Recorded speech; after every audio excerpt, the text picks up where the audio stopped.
বিনা পেঁয়াজ রসুনে নারকেলকে মুগ ডাল দিয়ে একবার এই উপায় বানিয়ে দেখুন। সাদার গন্ধে একদম মন্দিরের মতো লাগবে। যে কোনো পুজো পার্বণে বা উপবাসের দিনে আপনারা খুবই সহজে এটা ঘরে বানিয়ে নিতে পারবেন। হ্যালো এভরিওয়ান, আমি অর্পিতা, ফ্লেভার উইথ অর্পিতার চ্যানেলে আপনাদের সকলকে স্বাগত।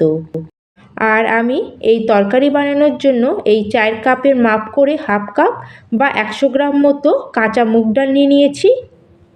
কাঁচা মুগ ডালই নেবেন, এখানে ভাজা মুগ ডাল নেবেন না। আর এই হাফ কাপ মুগ ডালকে আমি 2 ঘন্টা আগে একটু গরম জলে ভিজিয়ে রেখেছিলাম। দেখুন ডালটা খুব ভালো মতো ভিজে গেছে। এখন ডালের মধ্যে যে জলটা আছে সেই জলটাকে আমরা ফেলে আমরা সেম কাপের মধ্যে মাপ করে নেব। আর আমরা হাফ কাপ মুগ ডালকে জলে ভিজিয়েছিলাম, আর এটা ভিজে যাওয়ার পরে দেখুন আমাদের পুরো 1 কাপ হয়ে গেছে।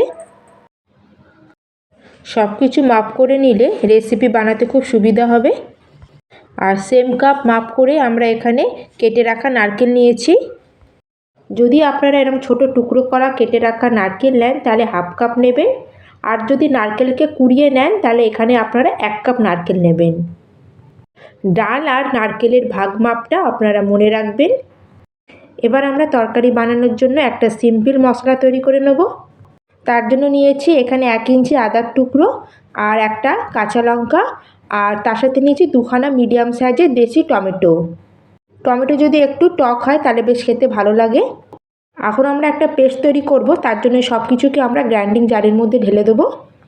এবার এর মধ্যে দিয়ে দেবো 1 চামচ কাঁচা ধনে, হাফ চামচ কাঁচা জিরে, তার সাথে অল্প কিছু ধনে পাতা।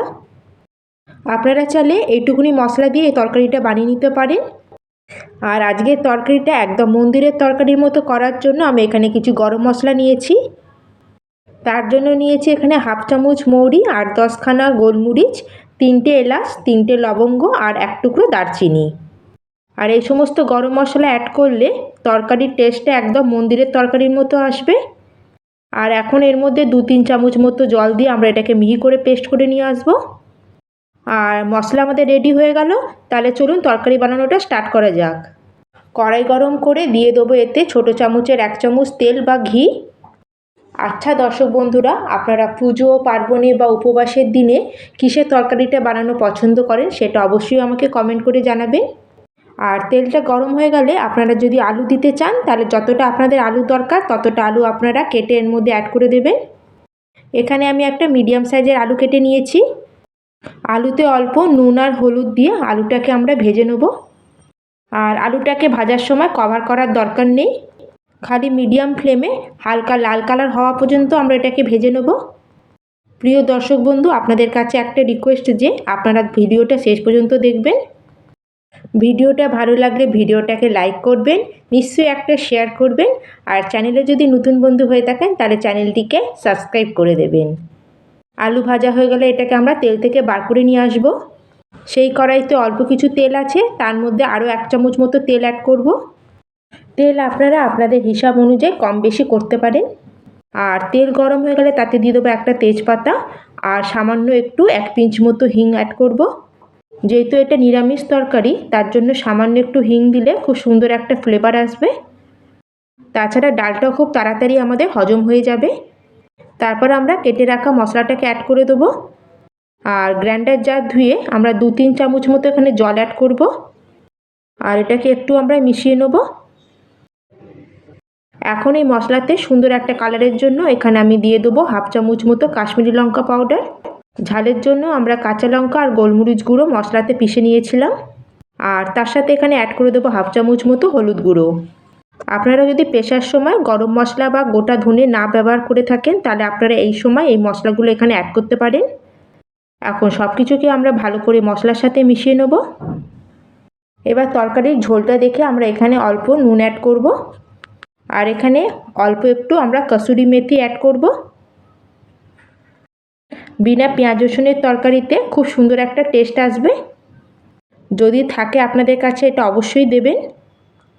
এবার গ্যাসের ফ্লেমটাকে লোতে করে এটাকে কভার করে মশলা থেকে তেল বেরোনো পর্যন্ত এটাকে আমরা কষে নেব। আর 5-6 মিনিট পরে দেখুন এখানে মশলার উপরে তেল ছাড়তে শুরু হয়ে গেছে। আর এই মশলাটাকে আমরা আর কিছু সময় ধরে কষিয়ে নেব। আর মশলাটা ভালো মতো কষানো হয়ে গেলে এখন আমরা ভেজে রাখা আলুটা এর মধ্যে অ্যাড করে দেবো। এখন আমরা আলুটাকে মশলার সাথে কষিয়ে নেব, এতে মশলাটা আরেকটু ভালো কষে যাবে আর আলুটাও মশলার সাথে আরেকটু ভালো করে কষানো হয়ে যাবে। আর আলুটা মশলার সাথে কষে গেলে খেতে খুব ভালো লাগবে তরকারিটা। আলুটা মশলার সাথে কষে গেলে তরকারিতে ঝোলের জন্য আমরা এখানে গরম জল অ্যাড করব।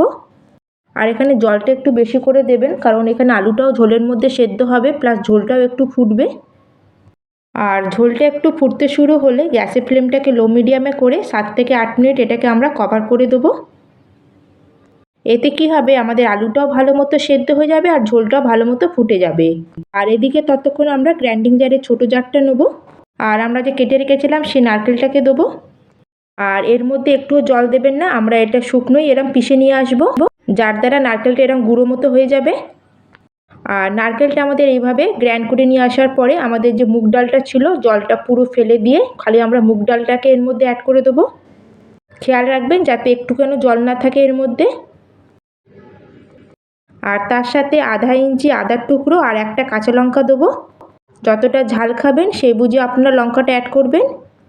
আদা ছোটো চামচ আমরা কাঁচা জিরে দেবো।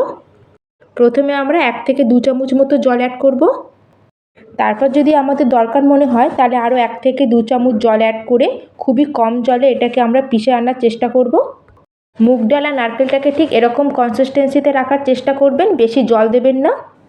বেশি জল হলে রেসিপিটা বানানোতে খুব অসুবিধা হবে, সেজন্য বাটার সময় এটা খেয়াল রাখবেন। আমরা খুবই অল্প জল দিয়ে এটাকে আমরা পেস্ট তৈরি করে নেব। মুগ আর নারকেল বাটাকে একটা বড় জায়গার মধ্যে দেবো। স্বাদ অনুযায়ী নুন দেবো। আর নুন দেবার পরে আমরা নারকেল আর মুগ ডালটাকে 4 থেকে 5 মিনিট খুব ভালো করে ফেটিয়ে নেব। কিছু সময় ধরে ফাটানোর পরে দেখবেন এখানে নারকেল আর মুগ ডাল বাটাটা অনেকটা হালকা হয়ে গেছে। আর এরকম হালকা হলে আমাদের খাবার সোডা দেওয়ার কোনো দরকার পড়বে না। অল্প একটু হলুদ গুঁড়ো দেবো, আর সুন্দর একটা কালারের জন্য অল্প একটু কাশ্মীরি লঙ্কা পাউডার দেবো। আর ঝালের জন্য আমরা কাঁচা লঙ্কা দিয়েছিলাম। আর অল্প একটু ধনেপাতা দিয়ে আমরা সব জিনিসগুলোকে ভালো করে একটু মিশিয়ে নেব। আর এই মিক্সারের এরকম ফাইনাল কনসিস্টেন্সি দেখুন, ঠিক আমাদের এরকম রাখতে হবে। আর আপনাদের যদি এই মিক্সারটা এর থেকে বেশি পাতলা মনে হয় তাহলে আপনারা এখানে 1 থেকে 2 চামচ মতো বেসন অ্যাড করবেন, কিন্তু বাটার সময় আপনারা খেয়াল রাখবেন আপনারা কম জল দিয়ে বাটবেন এটা। হাতে ধরলে দেখুন এরকম আমাদের বড়ার শেপের মতো হয়ে যাচ্ছে, ঠিক এরকমই আমাদের হওয়া দরকার। তাহলে চলুন এখন আমরা বড়াগুলো ভেজে নিই। প্যান গরম করে 2 বড় চামচ মতো এখানে তেল অ্যাড করে দেবো। আর আপনারা চাইলে বেশি তেল দিয়েও বড়াগুলোকে ভেজে নিতে পারেন, কিন্তু অল্প তেল দিয়েও আপনারা এইভাবে ভেজে নিতে পারেন। বড়াগুলো একটু ছোট ছোট সাইজের দেবেন, তাতে বড়াগুলো সেদ্ধ হতে তার সাথে তেলে ভাজতে আমাদের কম তেলও লাগবে আর তার সাথে কম সময়ও লাগবে। একসাথে প্যানে যতগুলো বড়া ধরবে ততগুলোই বড়া দেবেন। বড়াগুলোকে তেলের মধ্যে দেবার পরে গ্যাসের ফ্লেমটাকে লো মিডিয়ামে করে আমরা 2 থেকে 3 মিনিট নিচের দিকটাকে আগে প্রথমে লাল করে ভেজে নেব। আর 2-3 মিনিট পরে বড়ার উপরের দিকটা একটু হালকা এভাবে শুকনো মতো হয়ে গেলে আমরা চামচে করে এগুলোকে ধীরে ধীরে উল্টে দেবো। আর একই রকমভাবে গ্যাসের ফ্লেমটাকে লো মিডিয়ামে করে বড়াগুলোকে আমরা এদিক ওদিক করে পুরো লাল কালার হওয়া পর্যন্ত এগুলোকে আমরা ভেজে নেব। যেহেতু এখানে আমরা মুগ ডাল আর নারকেলটাকে কাঁচা নিয়েছিলাম, তার সাথে আমরা অল্প তেলও ব্যবহার করেছি, সেই জন্য গ্যাসের ফ্লেমটাকে লো মিডিয়ামে করে একটু সময় নিয়ে আমরা এগুলোকে একদম এপিট ওপিট করে লাল কালার হওয়া পর্যন্ত ভেজে নেব। একটু লাল কালার হয়ে গেলে বড়াগুলোর উপরে আমরা এভাবে একটু প্রেস করব, কারণ ভেতরে কাঁচা থেকে গেলে তরকারিটা খেতে একটু ভালো লাগবে না। আর বড়াগুলোর মধ্যে সুন্দর একটা কালার চলে এসেছে, আমার সুন্দর করে ভাজাও হয়ে গেছে। এখন বড়াগুলোকে আমি একটা প্লেটের মধ্যে উঠিয়ে নেব। আর এই দেখুন আমি সব বড়াগুলোকে ভেজে উঠিয়ে নিয়ে চলে এসেছি। আর এগুলো আপনারা স্ন্যাক্স হিসেবেও খেতে পারেন। ছোট বাচ্চা বলুন বা বড়রা সকলেই এরকম বড়া খেতে খুবই ভালোবাসে। আর এদিকে চলুন ঝোলটাকে আমরা চেক করে নিই। আর 7-8 মিনিট লো মিডিয়াম ফ্লেমে আমাদের ঝোলটা ফুটে যাওয়ার পরে ঝোলটা কমে গেছে আর আলুটা আমাদের ভালো মতো সেদ্ধ হয়ে গেছে। আর আলুটা ভালো মতো সেদ্ধ হয়ে গেলে আমাদের ভেজে রাখা বড়াগুলোকে এর মধ্যে অ্যাড করে দেবো। আর সবার শেষে সুন্দর একটা গন্ধের জন্য এখানে আমরা কিছু কেটে রাখা ধনেপাতা অ্যাড করব। আর ধনেপাতা না দিলেও চলবে, কারণ আমরা ধনেপাতাটা মশলার সাথেও বেটে নিয়েছিলাম। সব কিছুকে আমরা হালকা হাতে ভালো করে মিশিয়ে নেব। বড়া আর আলু সব কিছু ভালো মতো সেদ্ধ হয়ে গেছে। এখন খালি মিডিয়াম ফ্লেমে আমরা 4 থেকে 5 মিনিটের জন্য একটু এটা কভার করে দেবো, যাতে বড়াটা ঝোলের মধ্যে ভালো করে মিশে যেতে পারে। আর 5 মিনিট পরে এখানে আমাদের তরকারির ফাইনাল লুক দেখুন। বড়াগুলো ঝোলের মধ্যে একটুও ভেঙে যায়নি, আর ঝোলটাও দেখুন কত ডেলিশিয়াস দেখাচ্ছে। ঝোলটা আপনারা এতটাই ঘনত্ব রাখবেন, তাহলে ভাত রুটি দুটোর সাথে খেতে খুব ভালো লাগবে। তাহলে আমাদের রেডি হয়ে গেল একদম নতুন স্বাদের নারকেল দিয়ে মুগ ডালের বড়ার তরকারি। আমি আপনাদের অনুরোধ করব আপনারা একবার অবশ্যই এইভাবে বানিয়ে এটা দেখবেন, আর কেমন লাগলো নিশ্চয়ই আমাকে কমেন্টস করে জানাবেন। আর যদি রেসিপিটা আপনাদের একটু ভালো লেগে থাকে তাহলে অবশ্যই একটা লাইক আর সাবস্ক্রাইব করে দেবেন। তাহলে আজকের মতো আমি এখানেই শেষ করলাম, আবার চলে আসছি অন্য একটি নতুন রেসিপি নিয়ে। ধন্যবাদ।